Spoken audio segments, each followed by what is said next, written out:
今天我们来聊聊量血压这件看似简单却暗藏学问的事。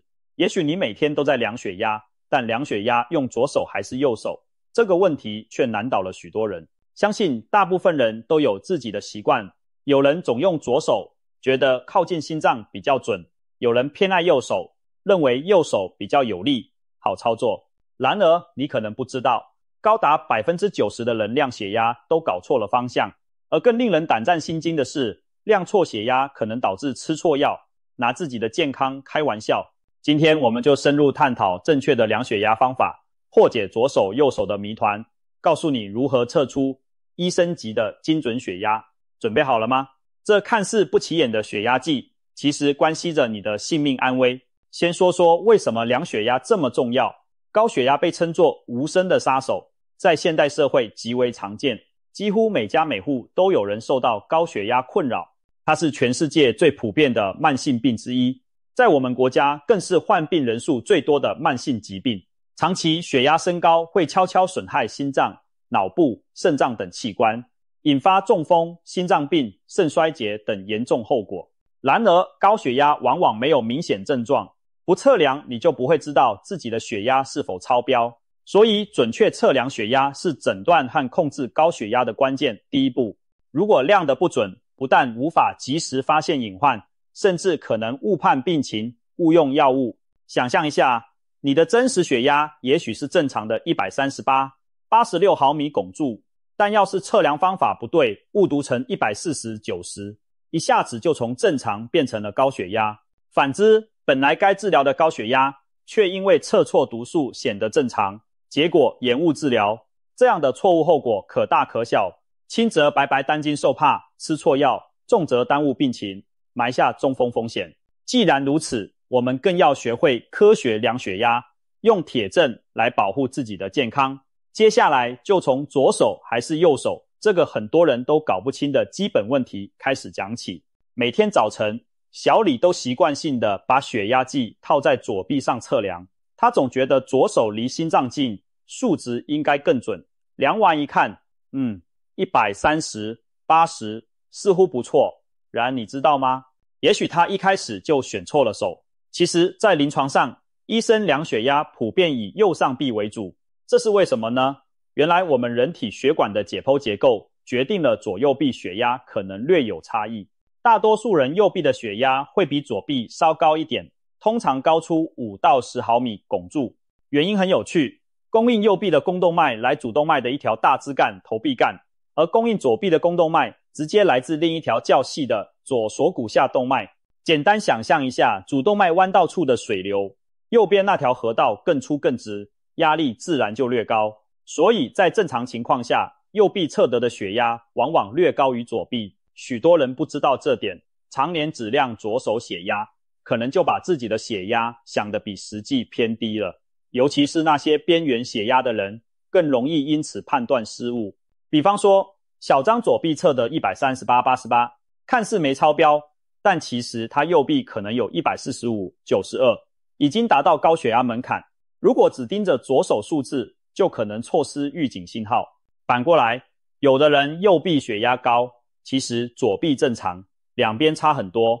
这种情况如果只量右手，可能会被误诊高血压，平白担心，甚至吃了不必要的药。总之，选错手臂量血压，就可能得到错误的血压值，后果很严重。难道所有人都该只量右手吗？其实也不尽然。虽然大多数人右侧略高，但也有不少人左臂血压更高一些。研究发现，左右臂谁高谁低，并没有统一绝对规则，更与你惯用哪只手无关。正确的做法是，第一次测血压时，左右上臂都测一遍，这一点非常重要。很多人图方便只量一侧，其实你根本不知道另一侧情况如何。第一次两边都量，可以发现有无明显差异。如果两边测得值相差不大，比如差在5毫米汞柱以内，日后可以选择数值较高的一侧作为主要测量侧。为什么选高的那边？因为医生宁可相信比较高的读数，以免低估了血压。但如果左右差异明显大于10毫米汞柱，那就要提高警觉了。据统计，大约有 20% 的正常人左右臂血压差超过10毫米汞柱。这种现象有个名称叫臂间血压差异。当两臂反复测量差异始终超过20毫米汞柱时，更要当心，这可能提示血管狭窄硬化等病变。比如某位李阿姨每次左臂测120/75，右臂却有150/85，相差30毫米汞柱之多。医生一看就怀疑她右侧锁骨下动脉可能有严重阻塞，导致右臂供血压力偏高。进一步检查，果然发现动脉粥样硬化所致的狭窄。像这种情况，如果只在左手量，虽然读数正常，但其实阿姨已经有严重的周边血管疾病隐患。所以当发现左右血压差持续大于20毫米汞柱，一定要及时就医，找出原因。这并非小事。研究显示，臂间压差过大的患者，心血管事件风险更高，必须特别留意。大多数情况下，如果你发现自己一侧血压比另一侧 consistently 高，那在一段时间内，这种差异方向通常是稳定的，不会突然左右互换。因此，后续测量时，请以血压较高的那只手臂为主。例如，你第一次发现左臂血压比较高，那以后就都量左臂，反之亦然。这样做可以避免低估血压，但是要注意，隔一段较长时间后，也应该再次双臂对比一下，看看差值方向有无改变。随着年龄增长或动脉硬化进展，血管情况可能变化，说不定多年后另一只手反而更高呢。所以建议每隔一段时间，例如每年体检时，都左右手各量一次做对比，确保没出现新的变化。总之，左还是右，结论就是第一次两边都量，往后选高的那边固定量，千万记住这个原则，别再犯糊涂。也许短短几毫米汞柱的差异，就能决定医生对你的诊断和治疗方案。左手右手选对了，才算迈出了精准测量的第一步，解决了左还是右的难题，你可能松了一口气。然而，手臂选对了，并不代表万事大吉。量出精准血压还有许多讲究，你真的会正确量血压吗？很多人在测量时不知不觉犯下一些错误动作，导致血压读数不准确。我们来看看常见的误区，你中了几条？误区1，勉强憋尿，刚运动完就测，早上起床想着先量个血压，但膀胱鼓鼓的却懒得去上厕所，或者刚爬完楼梯气喘吁吁，顺手坐下就测。这些情况测出的血压往往比实际偏高，因为充盈的膀胱会引起交感神经兴奋，使血压升高。有研究发现，憋着尿量血压，收缩压读数可能比排空膀胱后高出将近10毫米汞柱。再说，剧烈活动后心跳加快，血管收缩，血压短时间内也会偏高。所以测量前请务必先方便如厕，并且安静休息5到10分钟，让身体平静下来。如果是刚从户外走动回家，或者提了重物上了楼，一定先坐着休息几分钟，调整呼吸，再开始测。有人心急，才坐下没半分钟就按下开始键，结果心跳还没缓过来，测出来当然高。还有刚睡醒时，很多人喜欢睁眼就量血压，但刚从床上弹起时，血压往往有晨风偏高。比较好的做法是起床后先排尿，静坐几分钟，让身体完全放松，再进行第一次测量。总之，一定记住，量血压前先放松身心，该上的厕所要上，剧烈活动后缓一缓，别带着一身紧张劲去量，不然数值只会虚高。误区2，测量前半小时内抽烟、喝咖啡或酒。很多老烟枪一大早喜欢来根烟提神，或者有人饭后习惯性喝杯浓茶咖啡，如果紧接着就量血压，那可就不准了。尼古丁和咖啡因都是让血压上升的帮凶，吸烟会促使血管收缩痉挛，血压短时上升。咖啡和茶中的兴奋物质也会让心跳加快，血压暂时升高。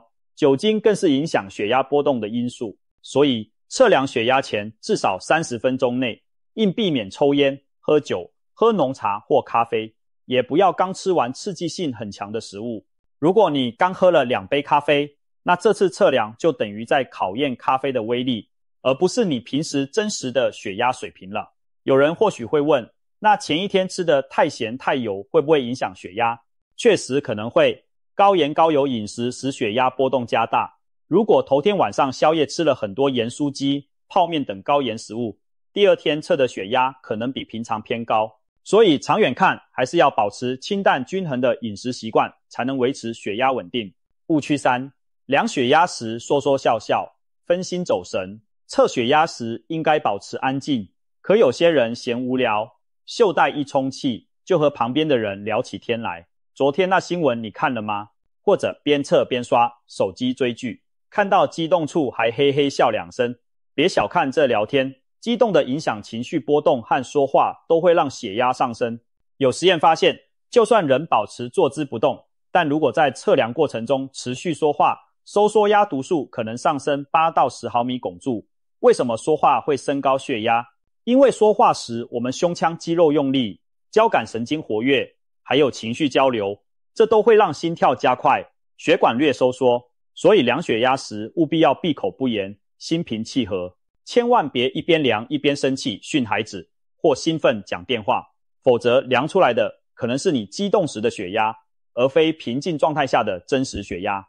也有人测着测着忍不住偷瞄血压计屏幕上升的数字，心里开始嘀咕，哎呀，会不会又高了？结果越想越紧张，血压也蹭蹭往上跑。所以最理想的状态是全程放松不说话，眼睛不要时刻盯着数字，干脆闭目养神几十秒，等听到血压计测量完毕的提示音再睁眼看结果，这样才能确保测量过程中你处于平静不受干扰的状态。误区4，随便找张椅子坐姿不对，手臂位置不对。你有没有试过这样的姿势量血压？随便往沙发一坐，身体前倾，将血压计放在茶几上，手臂垂在半空，或者人是站着的，直接在便利店自助血压机上测。不当的体位会让血压读数产生偏差。标准的测量姿势很重要，通常建议采取舒适的座位，背部有靠背支撑，整个人放松地坐在椅子上，双脚平放在地板，不要交叉双腿。双腿交叉会轻度压迫下肢血管，可能使收缩压上升几毫米汞柱。然后测量的上臂要放置在与心脏同高的水平，医学上叫做3.1线，心脏、肱动脉和血压计的0点需要在同一水平线上。实践中很简单，只要让你的上臂与心脏处在同一高度即可。比如坐着时，可以在面前的桌子上垫个枕头或软垫，让上臂平放其上，大约和胸口齐平。千万不要让手臂下垂悬空，那会使血压值假性升高。因为手臂低于心脏时，需要克服重力，测得的压力偏大。也不要把手举得过高，手臂高于心脏会让读数偏低。正常座位下，只要上臂放桌上，大概就是心脏高度了。如果你喜欢躺着量血压，也可以，但要确保上臂放平在身体侧面同样高度的位置，不要高低不平。另外，最好每次测量都使用相同的姿势，比如你平时习惯坐姿量，那今后都坐姿测，这样数据才具有可比性。还有些特殊情况，比如老年人或糖尿病患者容易有体位性低血压，一站起来血压猛然降低，出现头晕，那就需要测量不同体位下的血压来评估。对此，医生建议先测卧位、平躺或坐位血压，然后让患者站起来静站3分钟，再测量站立位的血压，看两者差异有多少，这样可以发现一站血压掉很多的隐患。但一般人在日常测量时只需坐姿即可，除非医生有要求，不必每次站着量。总之，姿势一定要标准，否则等于歪着身子量体重，肯定不准。正襟危坐，手臂平放，你就成功了一大半。误区5，袖带乱绑，隔着厚衣服或松紧不当。再来看看袖带，绑在上臂充气的那条带子，它其实是血压计里非常关键的部分。袖带的正确使用对读数影响巨大，有几个雷区千万别踩。首先，不要隔着厚重的衣物测量。冬天很多老人怕冷，毛衣、外套一堆，懒得卷袖子，就直接在衣服上绑血压计，这样测出来的值可能严重不准。衣物尤其是厚衣服会影响袖带充气压迫动脉的效果，导致读数偏差。而且脱衣服这个动作本身也会令血压短暂升高。有意思的是，有研究发现，人从静止状态脱下一件衣服，收缩压大约需要休息6分钟才恢复到脱衣前水平，舒张压需要3分钟左右。也就是说，如果你刚脱了外套，最好等5到6分钟再量，不要一脱衣就立刻测，不然测得的是你刚活动过的血压。同理，如果你嫌麻烦不脱衣直接测，最好确保衣物很单薄，比如只有薄薄的衬衫，否则隔着毛衣、外套测压力传导会受影响。最好的情况当然是卷起衣袖，或者把手臂伸出衣服，在裸露皮肤上绑袖带测量。其次，袖带的位置和松紧也大有讲究，袖带应该绑在肘窝、手肘关节上方约2厘米处，也就是我们的肱动脉搏动点的上方。很多电子血压计的袖带上会有一个箭头或标记，要对准肘窝内侧的动脉位置，这样才能确保袖带加压时正好压迫到动脉，测得正确的血压。袖带过高或过低都不对，绑太靠近肩膀或太靠近肘部都会影响测量准确性，一般以肘上2指宽的距离为宜。最后是松紧度，袖带并非越紧越好或越松越好，而是以可以放进1到2指为宜。也就是说，绑好后你应该勉强能在袖带与手臂之间插入一根手指头作为空隙。太紧会使测得值偏高，太松则压力不足，导致读数偏低。另外，别忘了选择合适尺寸的袖带，这点常被忽略，其实很重要。如果你的手臂特别粗壮，却用了一个小号袖带，它根本无法均匀压迫整个臂围，量出来往往假性升高。反之，瘦小手臂用过大袖带也可能不准确。通常标准袖带气囊应覆盖上臂周径的 80% 左右。如果家用电子血压计附的袖带对你而言过短或过长，应该另购适合你臂围的袖带，不然测量误差会很大。很多人在医院量血压正常，一回家电子血压计却老是显示偏高，结果发现是袖带尺寸不对，闹的笑话可不少。所以正确使用袖带是精准测量的基本功，千万别粗心对待。讲了这么多，有些朋友可能疑惑，医院里医生用的都是听诊器配水银柱血压计，那我在家用的电子血压计准不准呢？确实，传统水银血压计一直被视为血压测量的金标准，因为它可靠且经过良好校准。但水银血压计需要医护人员用听诊法测量，测科氏音技术要求高，操作不当也会不准。另外，水银有毒，现在各国都在推进汞血压计的淘汰。对于家用而言，经过认证的上臂式电子血压计其实是首选，它操作简单，不需要听诊技巧，测量结果的重复性也不错。现在市面上好的电子血压计在正常使用下相当精准，而且不存在读数主观判断误差。不过前提是要买正规厂家通过验证的产品，别图便宜买三无产品，那可靠性难说。此外，电子血压计也是需要定期校准的。很多人以为电子仪器买来就可以一直用下去，从不校对，这其实是个误区。电子血压计内部传感器经年累月可能会有漂移，因此建议至少每年进行一次校准。怎么校准呢？可以拿去当地医院或计量单位比对标准水银血压计，看读数差多少进行调校，或者联系血压计生产商的客服中心，很多厂家提供校准服务。如果嫌麻烦，那至少在每次体检时可以带上自家的电子血压计和医院测量对比一下。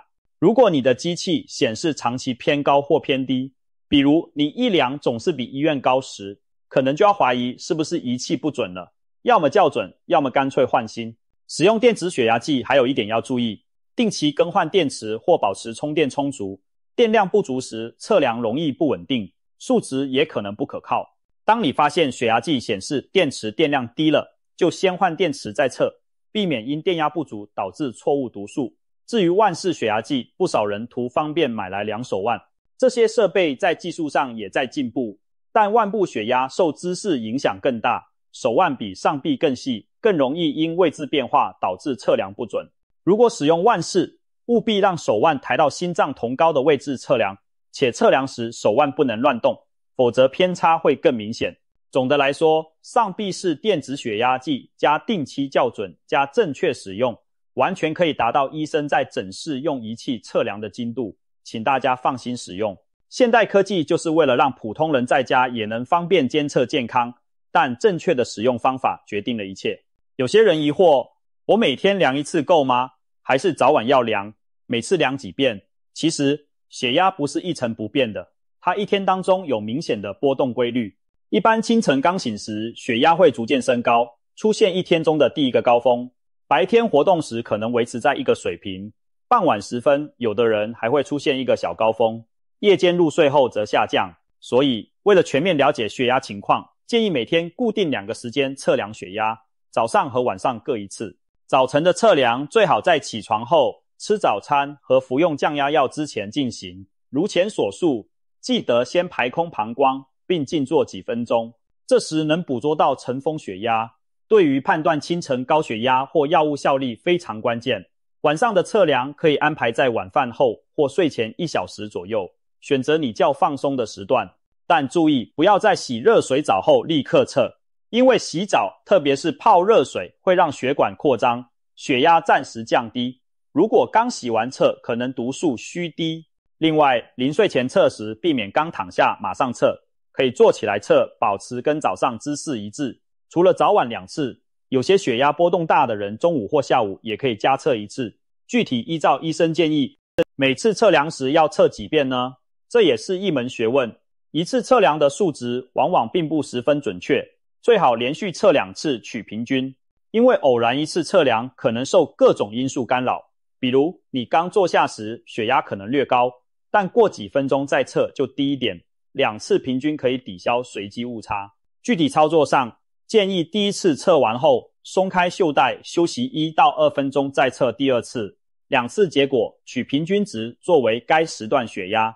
如果前2次差异很大，比如收缩压差超过5毫米汞柱以上，那应进行第3次测量，此时可以舍弃第一次偏差较大的值，取后2次的平均值作为记录。举例，如果第一次140、90，第二次132、85，相差8毫米汞柱，那就再测第3次。假设第3次133、84，那就把第2次132、85和第3次133、84平均得到大约133、85作为结果。一般情况下，第一次测量往往略高，之后会渐趋稳定。所以不少医生在诊室给病人量3遍血压取平均，就是这个道理。当然，日常自测没必要每次都量3遍，看情况决定即可，但至少量2遍取平均更保险。此外，建议将每次测得的数据记录下来，写在血压日记本上，或者用手机 APP 记录，这样每周每月的趋势一目了然，不要只关注单次结果，长期趋势更重要。血压管理讲究知己知彼，你自己有了准确的数据记录，去看医生时也能提供宝贵资讯，医生才能更好地调整你的治疗方案。值得一提的是，有些人在医院量血压高，在家却正常，还有些人相反，在医院正常，在家高。这就是所谓的白大衣高血压和隐蔽性高血压。前者是指一见到医生紧张，导致诊室血压升高，但平时在家其实不高；后者则是诊室不高，可日常生活中，比如工作压力大时，血压经常飙升。这2种情况都很常见，因此家庭测量血压对高血压的诊断管理极为重要。有研究统计，大约有 15% 的患者属于白大衣高血压。如果仅看诊室读数，就可能被误判需要用药，其实生活中并不高，而更多隐蔽性高血压的人诊室测不出问题，结果在家从不量血压，常年高血压没有发现，等发病时就晚了。所以医生现在非常重视家庭自测血压的数据。一般来说，医院里定义高血压的标准是140、90毫米汞柱，但对家庭自测血压标准稍微放宽一点，135、85毫米汞柱以上就相当于临床高血压了。因为在家环境放松，血压理应比医院略低，所以门槛也就定得低一些。这意味着，如果你在家测得连续多日都有135、85以上，那其实也算高血压了。千万不要以为没到140就没事。同样，如果医院测150、95，但怀疑是紧张导致，医生可能会参考你在家放松时的测量结果再做判断。有条经验公式是，家庭血压换算成诊室血压，大约要在读数上加5毫米汞柱。比如你家里测135、85，医生会理解为诊室等效大概140、90左右。当然，这只是粗略换算，每个人白大衣效应不同。对医生而言，最理想是让你做24小时动态血压监测，就是带一个自动血压计，全天候定时测量，可全面了解血压波动。但那比较麻烦。退一步说，如果你在家能正确测量并记录，已经非常有助于诊断。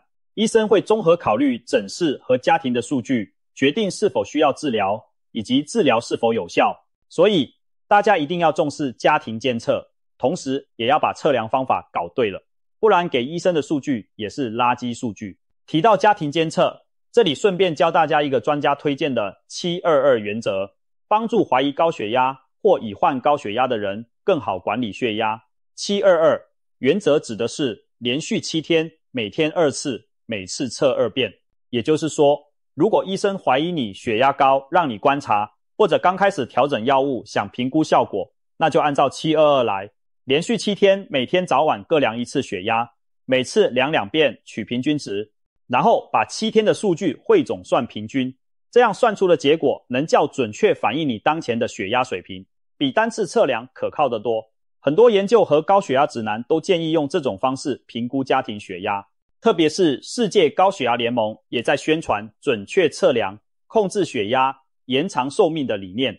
他们每年5月17日的世界高血压日都强调正确测量的重要性。运用科学的方法频率来监测血压，你就能更好地了解自己的血压走势，不给这个隐形杀手可乘之机。当然，生活方式的调整，比如低盐饮食、适量运动、戒烟限酒、充足睡眠等，和医生指示的药物治疗同样重要。测量只是手段，目的是为了及时发现问题并控制好血压。我们在家量出了准确的数据，也别忘了定期带着记录去医院复诊，让医生评估药效和调整治疗。千万不要自作主张，因为某次测高了就加药，测低了就减药。这些决定还是需要医生专业判断，正确量血压，加上规律复诊和遵医嘱治疗，才能真正把血压控制好。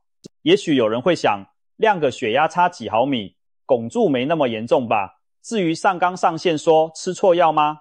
千万别掉以轻心。我们前面提到的这些量血压误区，真的可能让你白吃药，甚至吃错药。比如王大爷本来血压控制得不错，但有天早晨他匆忙上楼后没休息就量血压，结果读数飙到160、100，把他吓坏了。王大爷觉得是不是药量不够，于是自作主张多吃了一片降压药，没想到中午外出时突然头晕眼花，一测血压只有90、60，原来是降压过头导致低血压，险些昏倒在路上。这就是因为一次不准确的测量引发了错误决策。如果当时王大爷知道应该休息后再重测，也许就不会误判。再比如李阿姨长期只量左手，我们前面说了她右臂其实高得多，但她一直以为自己血压正常范围，结果该吃的药没及时吃，几年后突然一次严重头晕去医院检查，发现血压早已常年在高位，心脏和肾脏都出现了受损迹象，这其实就是长期未能正确监测血压，延误治疗的教训。还有一些人对血压数字不以为意，随便测测看看，有时高有时低也不记录，导致医生无法掌握真实情况，治疗方案调整全凭运气，这也是对自己健康不负责。要知道，正确的血压读数就是医生用药的依据，你给医生看的家庭血压越准确，他给你的用药决定就越精准。